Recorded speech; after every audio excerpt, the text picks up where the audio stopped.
buenas tardes. Sabía que iba a suceder. Iba a terminar llorando.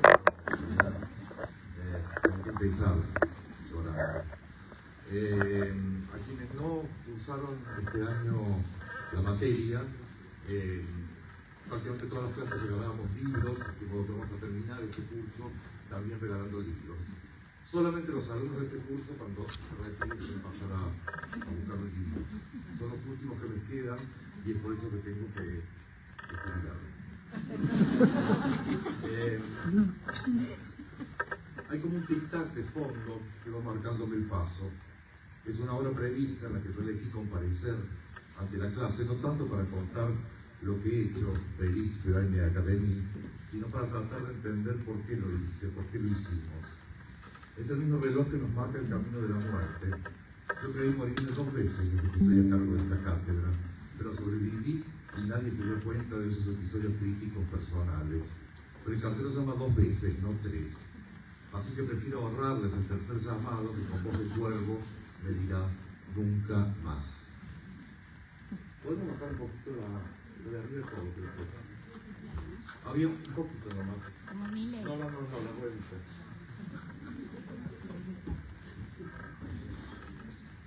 Habíamos empezado este curso. No.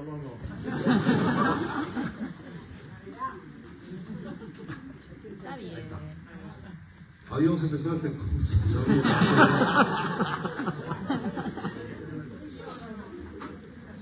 Un hombre, por favor.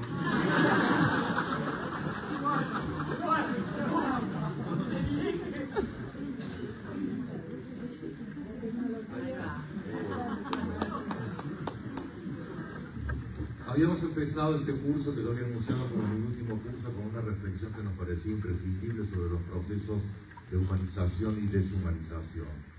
Nos parecía que la deshumanización del arte, anunciada por Ortega y Gasset hace prácticamente 100 años, cumplía un ciclo y nos arrojaba en las procelosas aguas de la inteligencia artificial sin que hubiéramos podido acumular experiencias que nos sirvieran en la confusión reinante, siquiera como mecanismos de defensa, ni que hablar de que nos sirvieran como protocolos pedagógicos o como rituales de pensamiento.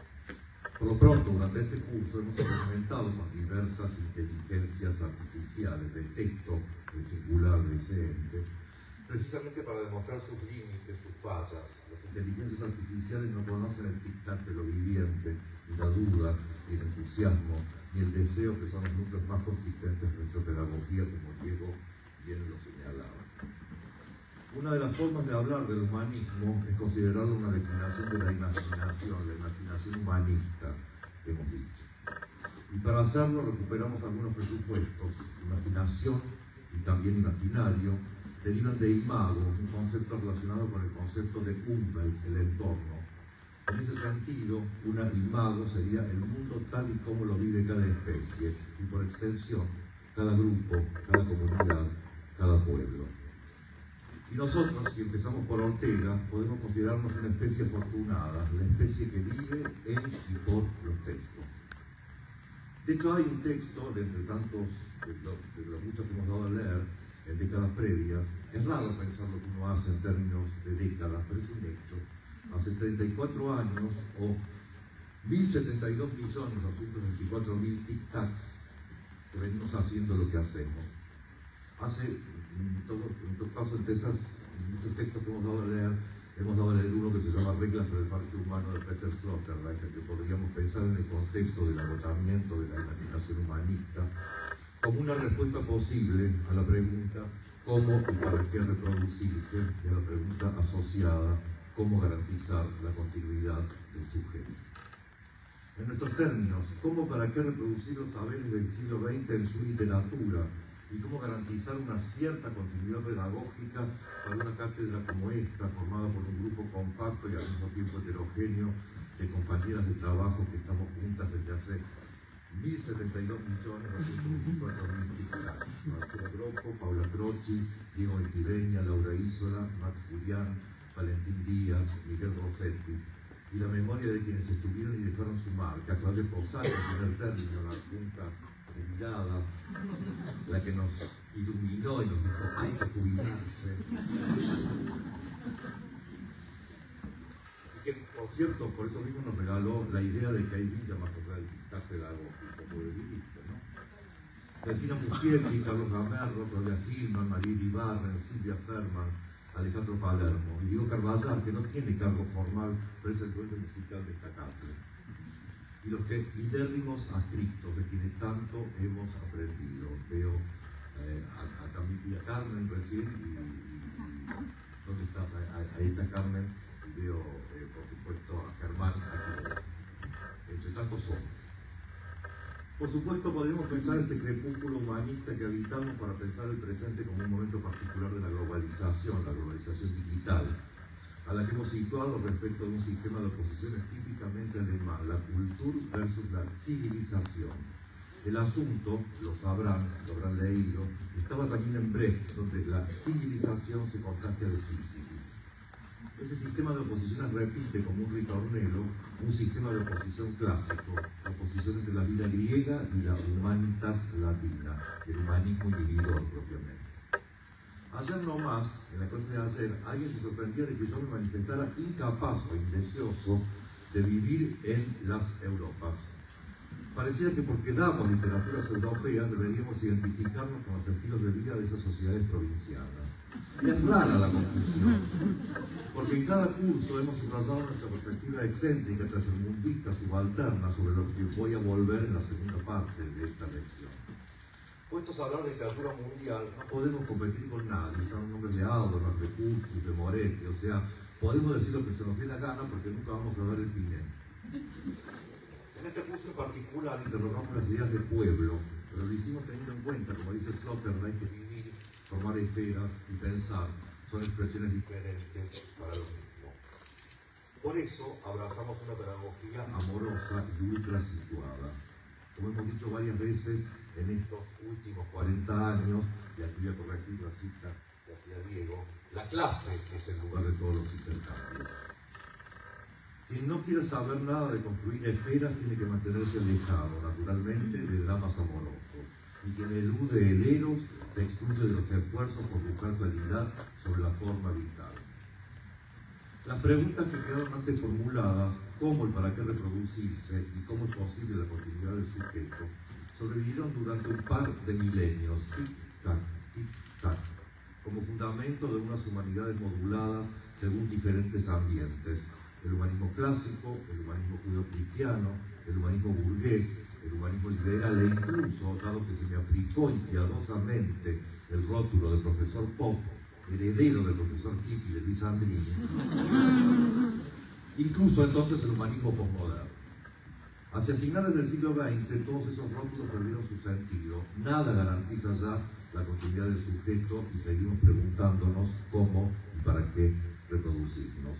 Precisamente porque la reproducción no garantiza continuidad y porque los sujetos cuya crisis habíamos sido patrocinado, al menos acompañado, se fundieron en los códigos algorítmicos sin misericordia alguna. Nosotros hemos intentado construir un lugar de lectura que se diferenciara de las tradiciones imperiales europeas. Sabido es que los ejércitos coloniales marchaban al saqueo acompañados de filólogos. Tuvimos que construir un campo que hasta nuestra intervención estuvo por lo general dominado por el comparatismo positivista de quienes enseñaban en esta facultad literaturas extranjeras, para evitar precisamente lo cual se incrustó en el plan de estudios esta materia un poco excesiva, literatura del siglo XX. Argentina, no, latinoamericana, no, europea, no, del siglo XX. Perdón, profesor, ¿Sí? ¿puedo tomar un minuto con la clase? ¿Para qué? Soy de una agrupación nueva política. Quería hacer una propuesta, ¿puede ser? Por favor, rápido. No le molesto. Bueno, buenas tardes, buenas noches. Soy de la agrupación libertaria de izquierda y venimos a proponer, no sé si quiere que desarrolle. Libertarios de izquierda. Así es, libertarios de izquierda. ¿Cuál es tu programa? El programa es que hasta que no fracase el comunismo en la Argentina, no se puede instalar el capitalismo. Y como nunca hubo capitalismo, siempre socialismo, entonces hay que esperar a que se instale definitivamente el soviet. En Argentina, ahora, la semana que viene. Bien, o sea que yo me jubilo para que venga el soviet. Usted se puede unir a la agrupación, le estamos proponiendo, y a todos ustedes, por favor, después de esta clase, estamos tomando las, no sé qué, las cosas. Bueno, no sé. ¿Sigo? ¿Puedo seguir hablando? Bueno. Mucha suerte en su nueva vida.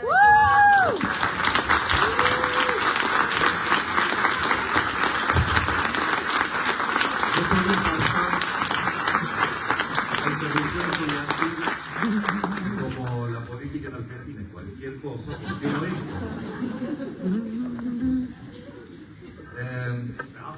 Creo que te olvidaste de decir no al cierre de aerolíneas. Juan está obsesionado para que no cierren aerolíneas, no le importa cuál. En fin.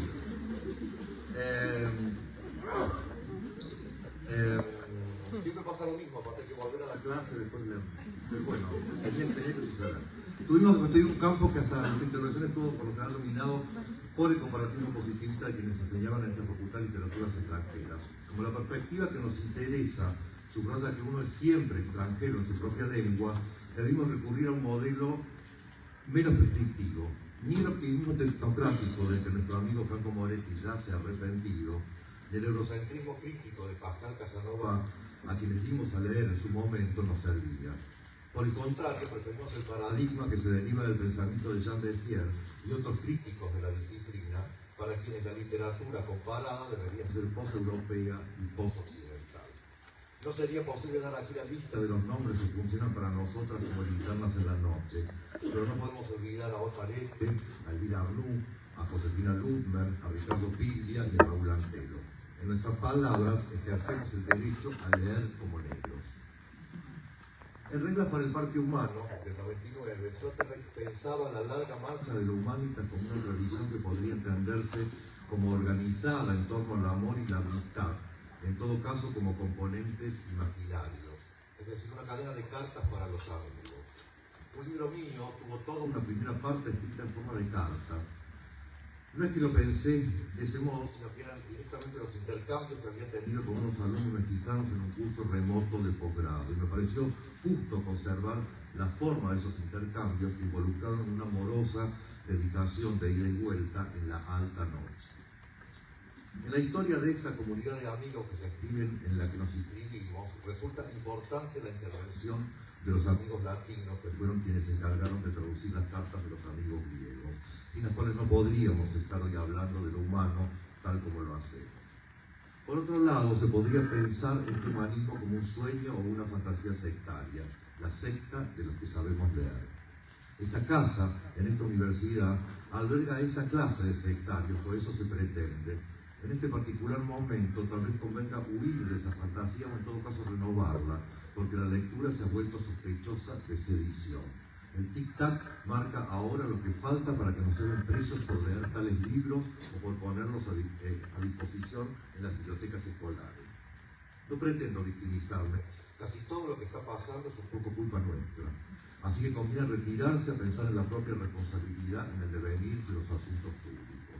Esto es solo un ejemplo, y a lo mejor después otro. Una de las ideas del pueblo que trabajamos intensivamente fue la que lo define como el que otorga la soberanía por delegación al Senado. Es la versión que nos llega desde Roma, y cuando digo Roma, porque eso incluye incluso a Agamben. En ese contexto, el pueblo se opone al Senado. El liberalismo Mersa, que actualmente gobierna la Argentina, ha interpretado esa oposición como pueblo versus casta, lo que no es del todo incorrecto.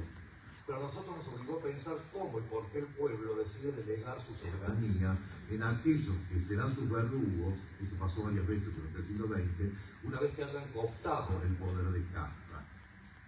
Por supuesto hay también otras ideas del pueblo, por ejemplo esa que usan como coartada a los gobiernos para desplegar sus fantasías, por lo general de exterminio.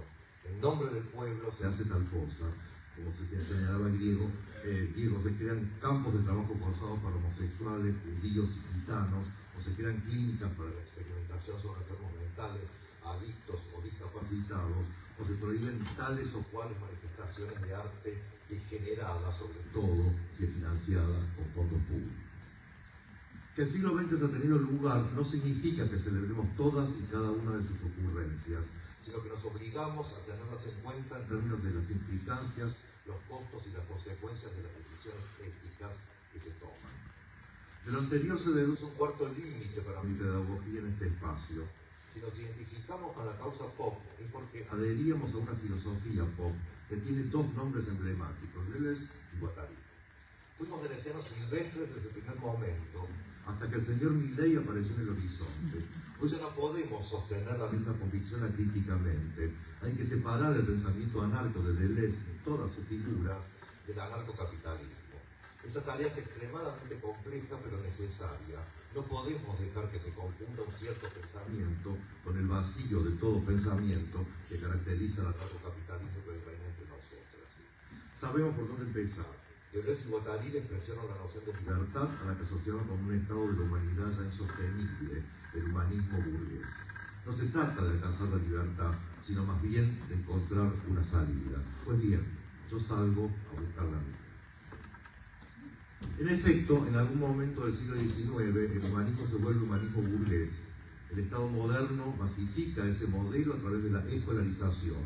Y nos hemos detenido muchas veces en las revoluciones lexicográficas de finales del siglo XIX para explicar el contexto de Kafka, de Leon Janáček, de Karel Čapek.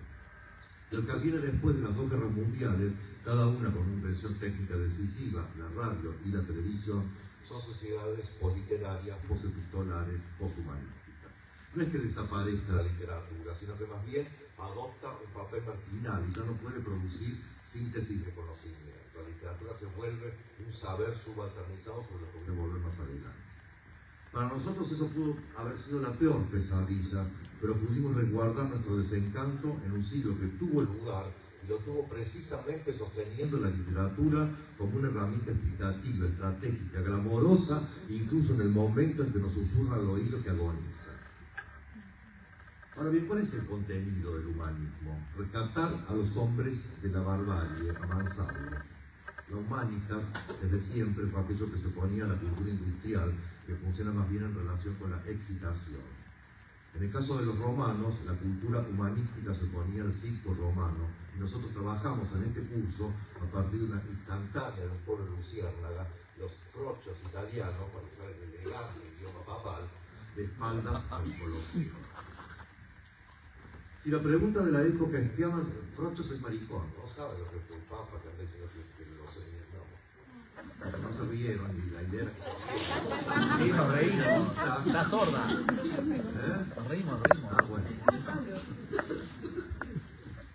Si la pregunta de la época es ¿qué amansará al ser humano? Pareciera que ninguna encarnación de humanismo puede hacerlo. Si nosotras habíamos puesto toda nuestra energía, no digo talento, no digo inteligencia, porque eso sería presumir que lo tuvimos. Si habíamos puesto toda nuestra energía y nuestra imaginación para modular formas de humanitas adecuadas a estos tiempos, una vez que nos hicieron ver que fracasamos, no nos queda sino pedir un relevo. El fascismo, lo vivimos alguna vez, lo estamos viviendo una vez más, bajo nuevas formas, es una metafísica de la desinhibición. Y de nosotras podrá decirse mucho, pero nunca que no tenemos inhibiciones. Nos corresponde retirarnos al bosque, como en mi caso, al polo urbano, donde tenemos casa y donde imaginaré una vida nueva. Ustedes ya saben por dónde irá la cosa, me refiero a mis alumnos de este año, porque han leído a Michelle Warren, para quien la filología, lo posmoderno y lo poscolonial se encuentran vinculados primero y ante todo por sus respectivas crisis de identidad. ¿A qué crisis de identidad deberemos enfrentarnos y qué podremos responder a las acusaciones identitarias que ya recibimos? Se me ocurre glosar una respuesta gambeniana para decir a Vivi Tella, gracias Vivi por aceptar hacer de libertaria de izquierda. Se me ocurre glosar una respuesta gambeniana para decir, nosotros no somos comunistas, pero eso que ustedes llaman comunistas, eso somos. Quisiera que se entendiera un hecho brutal de nuestro tiempo del que hablábamos ayer a propósito de Warhol. Vivimos una época en que las personas consideran legítimo hacerse selfies. Las personas se sacan fotos a sí mismas, posando, hacen muecas, posan, sacan el brazo, esto, más allá. Se morenizan, en el sentido de morena real, por cierto. Las miran luego sin sentir horror de lo que ven, y encima publican esas torturas visuales, nos obligan a mirar esa carne inconsciente de su estado de descomposición creciente. Las personas creen que el propio punto de vista sobre la propia imagen es una forma de existir en el mundo. ¿Se puede seguir enseñando en un mundo en el que la selfie ha sido aceptada masivamente como si no se tratara de un índice de psicosis y de terror? Yo creo que no. Quisiera que se entendiera otro hecho brutal de nuestro tiempo, incluso más pertinente para este campo. Ya no se pueden escribir mensajes cuya intención no esté declarada por un emoticón. Me ha sucedido que le he escrito un mensaje de WhatsApp a la persona que mejor me conoce, porque está casada conmigo hace 23 años, y quedó mal interpretada porque no le puse el correspondiente emoticón, que no sé cuál sería, porque solo conozco rasgos suprasegmentales verbales. Soy efectivamente un abanderado del lenguaje como casa del ser, o del inconsciente como estructurado como lenguaje, que viene a ser casi lo mismo. Pero hay que especificar un poco. Hay dos relatos que Heidegger no toma en cuenta en el famoso dictum: el lenguaje es la casa del ser. Esos relatos son la hominización por el lenguaje, verbal y pictórico, diríamos ahora nosotras por la cromañona manía de los emoticones, y la sedentarización por la casa, lo que va a tener como consecuencia la escritura. No hace falta detenerse en el primero, pero sí tal vez en el segundo. La sedentarización por la casa, el hecho de que el lenguaje sea la casa del ser, nos obliga a pensarlo como complejo biopolítico, articulado alrededor del edificio, el espacio, el hombre y la mujer y el animal doméstico, mascota o animal de corral. Para resolver las aporías heideggerianas, nosotros dimos un paso adelante y nos apoyamos en el ritornelo del océano, cuya lógica es la del abandono del hogar para volver a él sabiendo que uno volverá a irse. Citábamos por eso a Ulises Bueno, al maestro del pueblo, al médico rural, al gitano que tira limones al río, al teatro ambulante de la República Española, al muchacho del pueblo que llega a la capital del mundo con idénticas cantidades de vitalidad y de desesperación, al poeta que busca la droga perfecta, pero también al pálido maestro de la instantánea en la Factory, como un lugar de tránsito desde lo más banal hasta lo más sublime, la Chena, la última Chena, en la que trabajaba Warhol junto con Bastiat cuando lo alcanzó el último tic-tac. Ay, Andy, qué culpable sos de tanta selfie. En lo personal, vine a esta casa de la filosofía y de las letras como un cuco, ese pájaro que pone sus huevos en los nidos de los otros, porque yo no me crié acá, no me formé acá. Lo que siempre, en algún punto, me fue señalado. Eso llegó a un grado de violencia extremo durante la pandemia, cuando se pretendió, un grupo de representación estudiantil, pretendió impedir que dictáramos nuestro curso. Por cierto, lo vimos. Mucho antes, incluso al comienzo del siglo XX, habían intentado cancelarme, incluso antes de que existiera la noción de cancelación. En una de las primeras clases alguien me trajo caramelos y como los alumnos, entonces como ahora, se negaban a contestar mis preguntas y el tic-tac del silencio es lo más intolerable, yo ofrecí caramelos a cambio de respuestas. Era en esta misma aula donde Marcela colgaba carteles que decían: la imaginación al poder, donde pasábamos el Peter de Silverberg, donde dimos un ciclo de películas de Andy Warhol. Al otro día los panfletos estudiantiles gritaban: trata a los alumnos como a monos en el zoológico. En homenaje a aquellos equívocos les traje hoy chocolates. No voy a arrojarlos, aunque ganas no me faltan, para no desencadenar un hashtag vergonzante. Por favor, pueden repartir los caramelitos de los chocolates con gran amabilidad. Solamente para los y las alumnas del siglo XX de este año. Ahora, después de 40 años, es tiempo de abandonar este espacio. Hice casa en literatura del siglo XX porque me apasionaba una forma de contemporaneidad que ya no podemos encontrar en ningún otro lado. Cuando el tic-tac secular dio la vuelta sin que supiéramos si las computadoras iban a resistir o las muy guachas resistieron, Cuando el tic-tac secular dio la vuelta, comprendimos que el sencillo hecho de que la literatura del siglo XX se volviera histórica la volvía todavía más seductora. Ese proceso nos arrastró al archivismo y todavía más lejos al anarchivismo. Nos encanta revolver papeles de lo que ya podemos llamar el espacio chatarra, como lo llama Red Bullhas, referencia que debo a Rodrigo Careza, al que se le agradezco.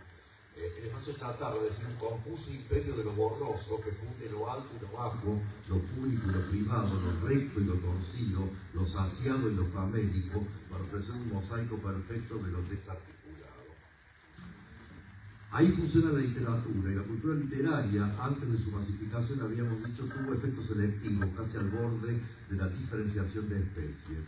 Eso que había anunciado un español, Ortega y Gasset, que leímos hace 100 años, volvió de la mano a un alemán al final del siglo XX, Peter Sloterdijk, el hombre que sabía leer, es decir, el hombre ilustrado, capaz de desempeñarse en relación con la cultura humanista, era cualitativamente diferente de aquel que no sabía hacerlo.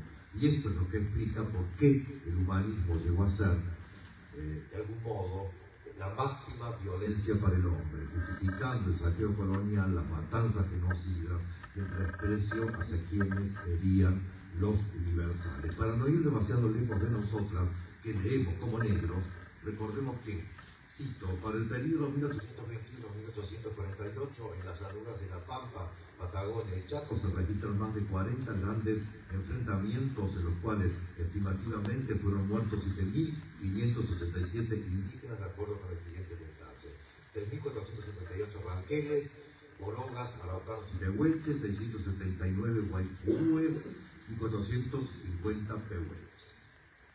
Perdónenme si profetizo, pero es probable que en la selfie que se saquen el año que viene no haya lugar para nosotros que nos quedan, los pocos otros que nos quedan.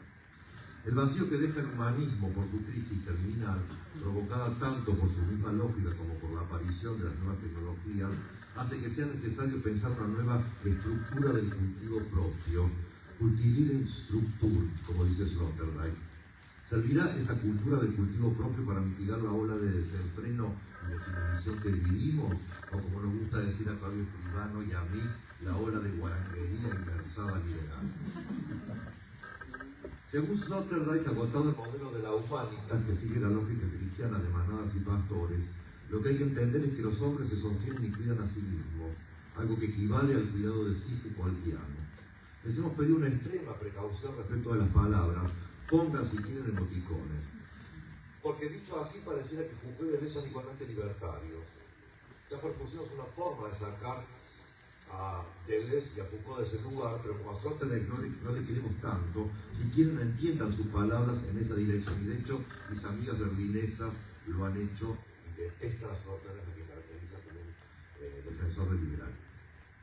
Todo indicaría entonces que los archiveros y los archivistas han asumido la herencia de la Humanitas, lo que explica un poco nuestra conversión a esa rara disciplina que compite con el polvo, los restos de piel muerta que el aire lleva y trae, eso es el polvo. Con el polvo y los insectos comúnmente llamados xilófagos, que se alimentan de papeles viejos, bolillas, termitas o carcomas. El tiempo, tic-tac, que pudre hasta las cartas de amor, está de su lado. La carta de los Santos, que hemos dado tantas veces, es una carta dada a conocer en 1902, que dice que ya no será posible seguir escribiendo cartas. En el umbral último del siglo, comprendimos que la vida no puede ya entenderse en términos de letras, sino en relación con códigos y algoritmos. ¿Seremos capaces de competir con las inteligencias artificiales? Yo ya les conté que una inteligencia artificial impugnó mi lectura de la research. No. Y yo ya estoy un poco mayor para discutir con una picadora eléctrica de papel en un mundo en el cual la gente se saca selfies y escribe con emoticones. Sigan sin mí si les parece transitable ese camino hacia el mundo. El siglo XX fue la época que asumió hasta las últimas consecuencias que las cartas podían no llegar a destino, y por eso hemos insistido con nuestra pedagogía en tratar de salvar la distancia hermenéutica que supone leer texto de una época como el siglo XX, ya tan remota como la Edad Media. Hace unos años asistí a un congreso de medievalistas en esta misma casa, un poco porque el medievalismo fue un destino que yo realicé cuando era joven. Me fascinó que en ese congreso hubiera personas que hablaban de la crisis del año 1000 como quien habla de la crisis del 2010. Fue una experiencia hermosa. Y yo pude haber sido medievalista o lingüista y chomskiano para más datos, aunque Albino se horrorice. Y si terminé en la filología comparada fue por azar o por amor, que es casi lo mismo. Cuando Enrique Pesoni, que fue mi maestro, o como dicen en Estados Unidos, mi mentor y mi amigo, tuvo la mala idea de morirse, yo no podía quedarme en la cátedra que había sido suya para pelear por su herencia, teoría y análisis literario 6. Decidí llevar lo que de él había aprendido a otro territorio y esta materia estaba bacán, literatura del siglo XX. Le habían puesto a los momentos épicos de la democracia. Ya veremos qué hacer, tic-tac, con el tiempo, tic-tac, no tic-tac. Leer la literatura del siglo XX es un poco recuperar la vida, las comunidades imaginadas o formadas, los pueblos soñados, el pensamiento y la pasión del siglo. En ese anacronismo sobrevivimos hasta que, al menos en mi caso, se me volvió una carga demasiado pesada.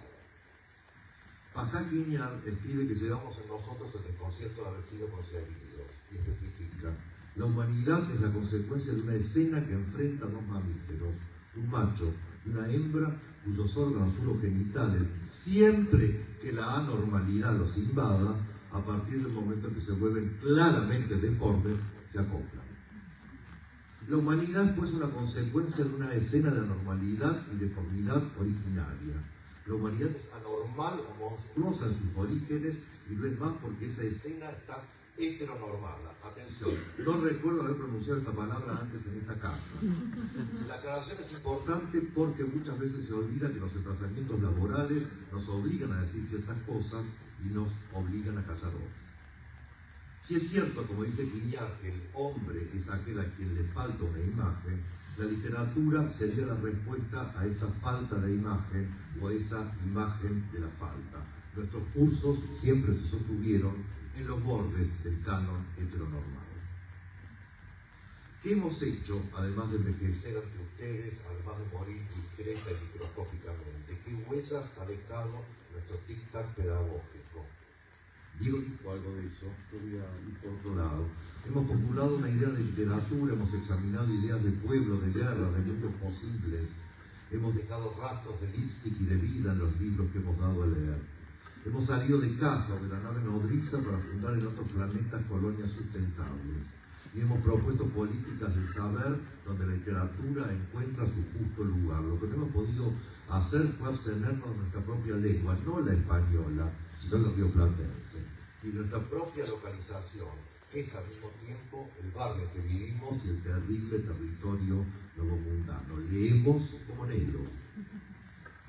Como saben, porque lo hemos trabajado, Gramsci despreciaba un poco, hay que citar a Gramsci porque ya sabemos que primero se llevaron a Diego Benquibeña y no nos importa. Gramsci despreciaba un poco la desagregación y la discontinuidad de los grupos caracterizados como subalternos, porque estaban, cito, siempre sujetos a la iniciativa de los grupos que gobiernan, incluso cuando se rebelan y sublevan. Pero nosotros insistimos y leemos como negros, básicamente en contra de la racionalidad académica imperial y totalizada. Fíjense que, para citar otro autor, en consonancia con las hipótesis del canceladísimo Boaventura de Sousa Santos, que le tocó la rodilla, parece a una alumna, Silvano Santiago, que no le tocó la rodilla a nadie todavía, ha acuñado los términos entre el lugar del discurso latinoamericano y cosmopolitismo del pobre, para referirse a prácticas contrahegemónicas y luchas globales como las que masivamente nos interesa soportar nuestros programas. En cualquiera de esas perspectivas, el subalterno como sujeto y los lenguajes y saberes que sostiene y desempeña, cuestiona la caracterización de empleo subpolítico que pareciera deducirse del cuerpo gramsciano. Paso a subrayar un predicado de los saberes subalternos, la nocturnidad. Saberes subalternos que se dicen necesariamente en plural porque para ellos no hay síntesis posible. Que el saber de lo real sea múltiple y no uno no obliga demasiado, salvo a reemplazar la lógica de la depuración por la de la sustracción. No se trataría ya de devolverle a la historia su verdad y para eso desenmascarar, destruir, depurar, sino más bien de construir la diferencia mínima y proponer su axiomática precisamente allí donde el sistema de saberes hegemónicos flaquea. En el primer caso se trata de reemplazar contenidos destruidos porque antes se los consideró que las falsificaciones y los ídolos del foro o la caverna por contenidos nuevos. En el segundo caso, se inventa el contenido en el lugar mismo de la diferencia mínima, donde no hay casi nada, o mejor dicho, donde hay casi nada. Y es ese acto mismo de invención lo que constituye un día nuevo en el desierto. Una experiencia de verdad política, la forma de vida del día de después de mañana y una ética salvaje que permite comprender la amplitud de enunciados de saber, corporalidades, deseos y mundillos en su variedad más infinita y sostenerlos en toda su complejidad. Una política del conocimiento que potencie las formas negativas de saber, pero incluso la estupidez, la ilegibilidad, el fracaso. El llamamiento nocturno característico de los saberes subalternos desencadena nuevas formas de sensibilidad y de comunidad propias de las cosmopolíticas que se deducen, por ejemplo, de las indicaciones propuestas por Kafka, cuyos textos bordan la cicatriz entre el pueblo, la burocracia estatal y el sueño, o por Coppi, que declina lo universal de la ciudad y de la humanitas en nombre de las singularidades, las amazonas hermafroditas de la guerra de PD, la alianza entre el negro y el judío de la Internacional Argentina, el canibalismo y la antropofagia. El ritual antropófago no es solo el nombre de una perspectiva estética o analítica, sino sobre todo el nombre de una estigma, de una teoría de la soberanía y una contrateoría o una teoría descolonizada sobre los saberes populares. En su metafísica Caníbales, Eduardo Viveiro de Castro explica su perspectivismo como, lo cito, una contrainterpretación de algunos preceptos clásicos de la disciplina. Si el objetivo de la antropología multiculturalista europea es describir la vida humana tal como es vivida desde el punto de vista del indígena, la antropofagia multinaturalista indígena asume como condición vital de autodescripción la aprehensión semiofísica, es decir, la ejecución y la devoración del punto de vista del enemigo, la antropofagia como antropología. Un poco por eso leemos las literaturas europeas como literaturas aborígenes. Nada de poesía y verdad, señor Vente, su vida fue una mierda igual que la nuestra. Saben que Goethe llamó a su autobiografía Poesía y Verdad. Una ética y unas políticas de conocimiento así indefinidas son necesarias en relación con nuestro propio presente, que nos arrastran y que tal vez nos ciega, porque como ha señalado Giorgio Agamben, contemporáneo Politique riserva in pieno viso, il fascio di tenebra, que proviene del suo tempo. El fascio di tenebra, el fascio designa, como el castellano as, el manojo de espigas atadas con un lazo, presente junto con el hacha en heráldica fascista. La perspectiva de Agamben, contemporáneo, es el que no puede escaparse de la bofetada de sombra del presente.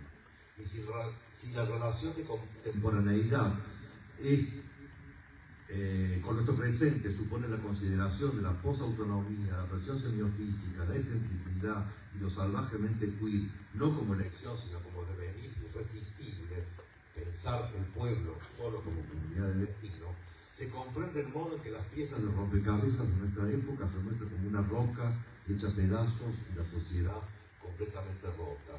La guerra civil a mínima escala, el libre espacio como condición de posibilidad de mundillos soberanos o de su definitiva destrucción.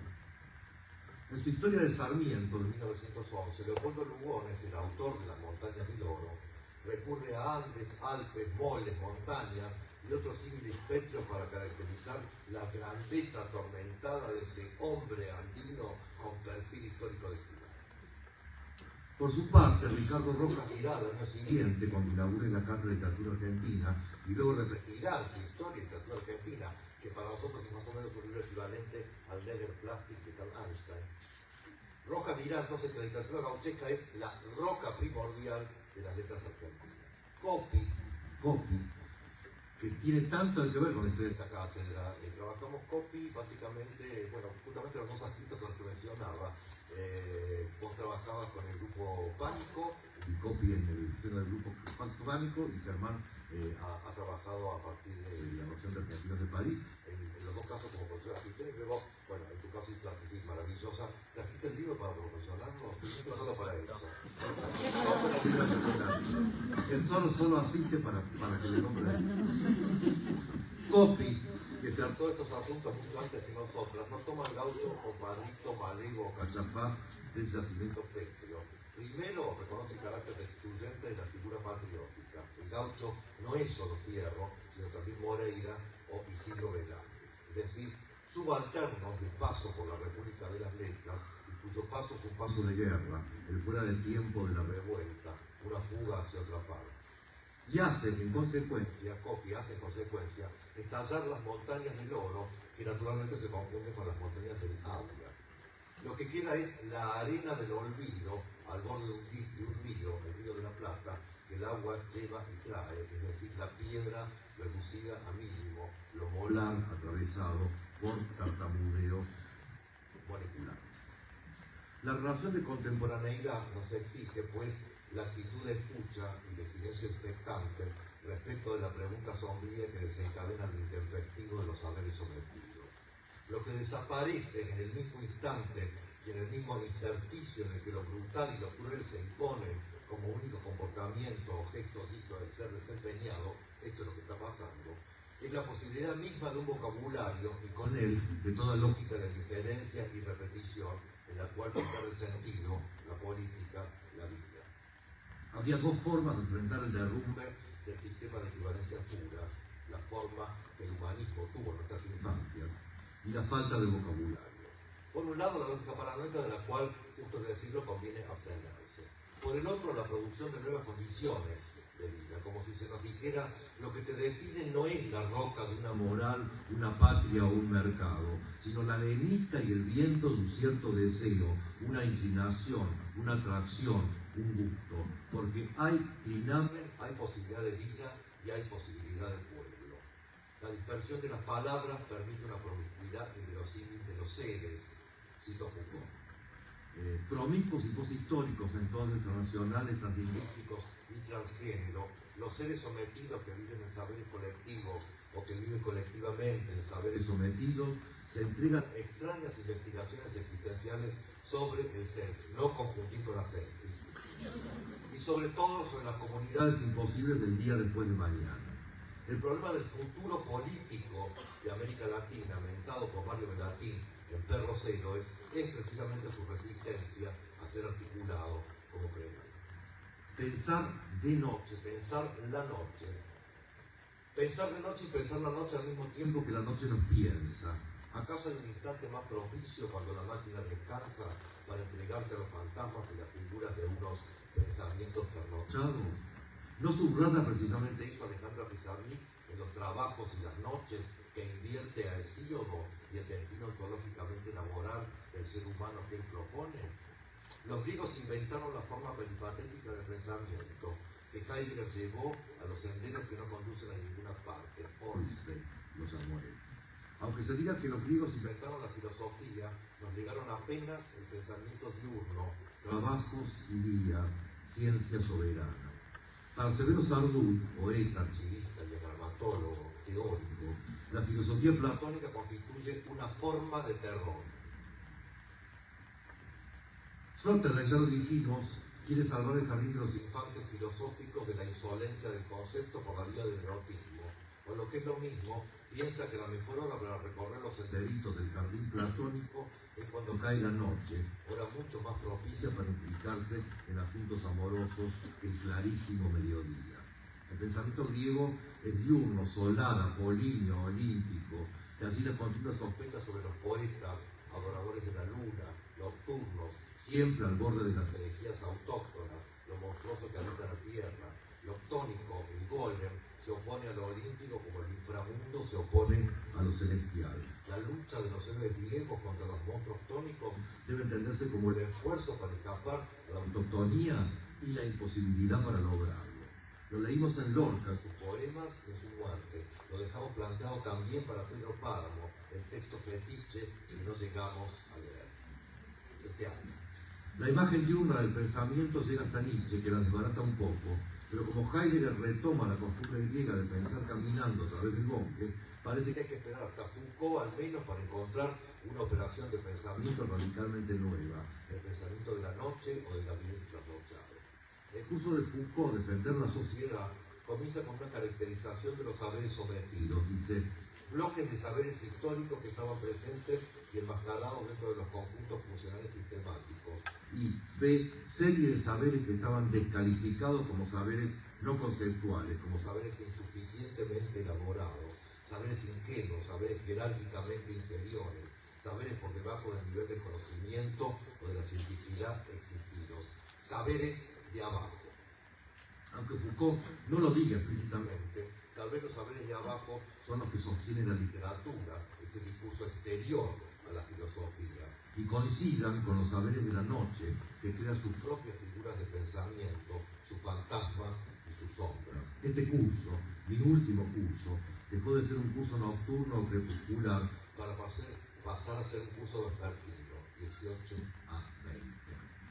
Nunca me cayó bien esa modificación, mejor me quedo en mi casa suburbana preparando un curso.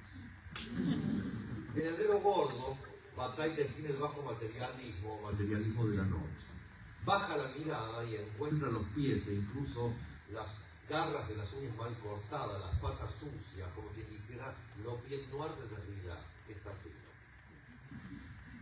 Esos pies son el apoyo en la tierra del cuerpo y la cabeza. El dedo gordo es la condición necesaria para mirar el cielo, como la noche es la condición necesaria para una revuelta en la vida y en el pensamiento. Pensar es para Foucault llevar el pensamiento a un lugar donde nunca había estado. Elías Canetti, en Masa y Poder, fantasea penetraciones nocturnas y escribe: el hombre elude siempre el contacto con lo extraño. De noche o oscuras, el terror ante un contacto inesperado puede llegar a convertirse en pánico. Ni siquiera la ropa ofrece suficiente seguridad. Qué fácil es desgarrarla, qué fácil penetrar la carne desnuda, tersa e indefensa y agredida.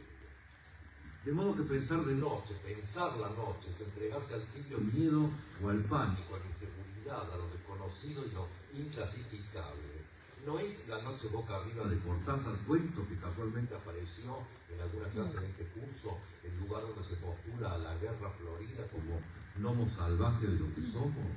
Pensar de la noche es entonces abrazar lo impensado, dejarse tocar por el espanto y el fracaso, lo que está afuera del pensamiento luminoso del mediodía griego. El dedo gordo es lo que no pueden ocultar ni la túnica del joven filósofo ni el zapatito heideggeriano de paseo.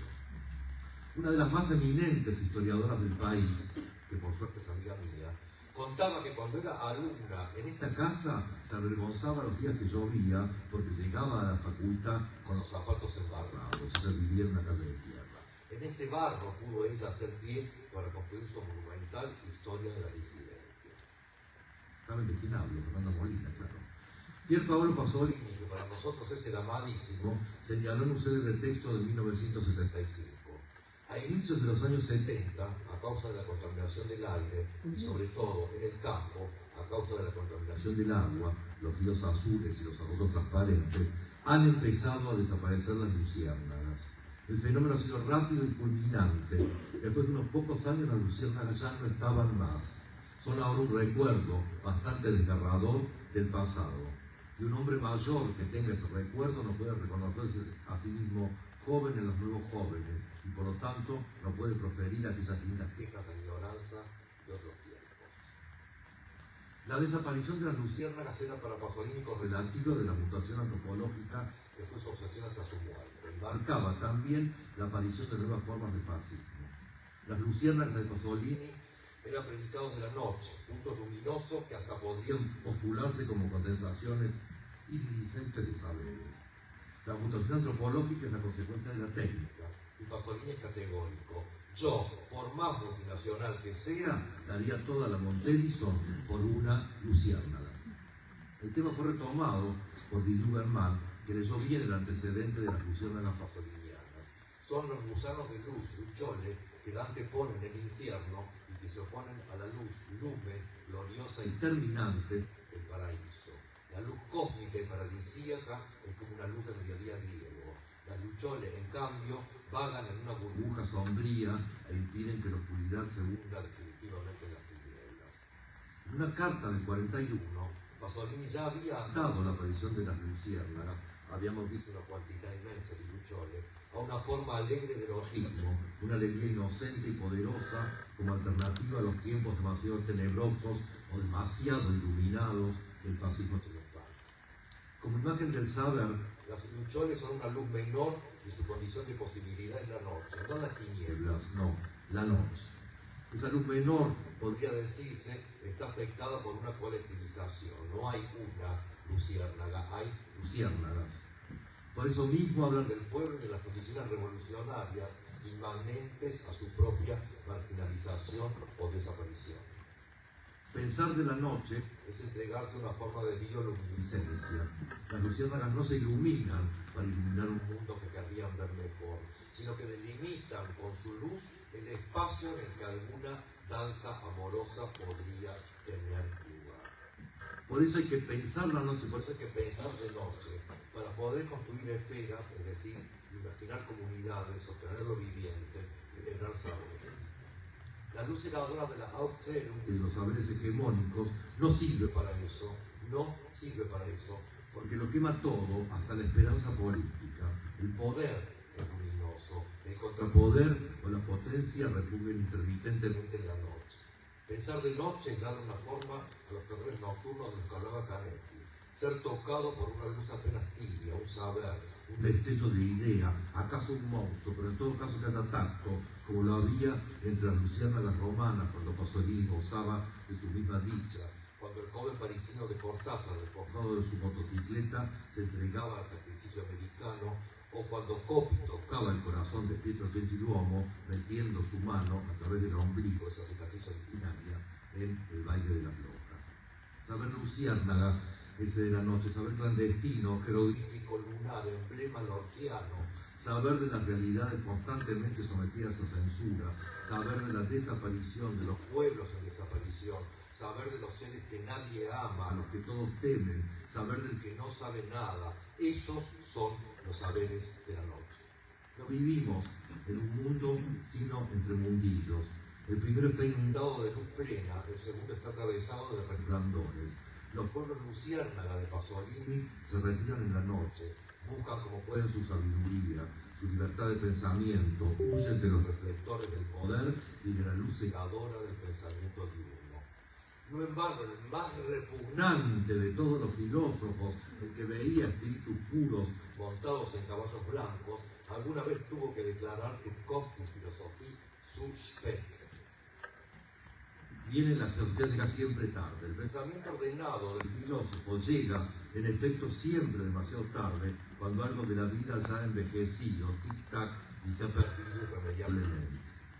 Die Eule der Minerva beginnt erst mit den einbrechenden Dämmerung ihren Flug, dice Hegel. Es decir, el vuelo, el búho de Minerva levanta vuelo en el atardecer. Pero resulta que Minerva, Palas, no tiene un búho Eule como numen, sino más bien un mochuelo griego. Palas, si algo era griega. O a lo mejor una lechuza hispánica, como la de Lorca. Hemos trabajado con ese texto, pero en todo caso, y de ningún modo, un búho teutón. Entonces, sabiduría olímpica, Palas está al lado de la Cláricas y de la Cástitas. Por eso la diosa de los brillantes y resplandecientes ojos, Glaukopis en griego, es decir, la de ojos de mochuelo, la de mirada viva y penetrante, desechó a la barrullenta corneja como acompañante en favor de una ave silenciosa y capaz de ver a la luz de la luna. En lo que Hegel no se equivoca es en el hecho de que de hábitos nocturnos el mochuelo no caza durante toda la noche, sino cuando ésta empieza, o termina. Para nosotros era el 19 a 21 durante 23 años hasta que nos cambiaron el horario. El mochuelo de Palas no es su réplica animal ni su continuación, sino más bien su contracara. Y si Hegel quiso decir que el pensamiento solo puede aferrar los hechos una vez que estos se cumplieron, tal vez no le hubiera convenido recurrir a un animal que, entre otras cosas, se bebe el aceite de las lámparas que iluminan los templos de noche. Nocturno, el mochuelo levanta vuelo cuando la diosa de la sabiduría se retira y encuentra en la noche lo que a Palas, como a Hegel, se le escapa de ti. Las luciérnagas no han desaparecido y a veces nos rozan en la oscuridad. Algunas han ido lejos, como Pizarnik y como Coppi, como Enrique, como Edgardo, como Silvia, como Josefina, como Quique. para volver a formar en otra parte su comunidad, su minoridad, su deseo salvaje y compartido. Nuestros pensamientos nocturnos son el débil resplandor que necesitamos para rescatar la vida, la risa y la protesta del pesimismo diurno y del terror platónico. Es suma para seguir leyendo. En contra del universalismo abstracto de las ciencias, que complementa el poder imperial, nuestro catálogo de textos señala la singularidad de aquello que no acepta ningún nombre, o que salta de uno a otro lugar como una polilla enloquecida que busca la luz. Los nombres disciplinares establecidos son una especie de aduana del pensamiento. Las disciplinas son espacios donde no se inventan o crean conceptos, sino donde se administran universales. Trabajamos, pues, en los umbrales de lo transdisciplinario con un objeto singular que tiene el nombre de un signo. Pero ¿cómo enseñar? ¿Cómo desarrollar una pedagogía que recupere la potencia de transformación que las humanidades alguna vez tuvieron, antes de ser confinadas al halcón de las curiosidades inservibles? Contestando a la fantasía de exterminio con uno de los más antiguos símbolos de la unión mística, la polilla nocturna, que se deja quemar por la llama que la atrae y que sin embargo permanece para ella hasta el último instante obstinadamente desconocida. In virum mus nocte consumur igni. Ustedes que saben latín, porque participan de esta casa, saben que eso quiere decir giramos en círculo en la noche y nos consume el fuego. Quemado por ese fuego, ya que vamos a cerrar este cuaderno de clases con un brindis. Nada me han enseñado los años, siempre caigo en los mismos errores, otra vez a brindar con extraños y a llorar por los mismos dolores.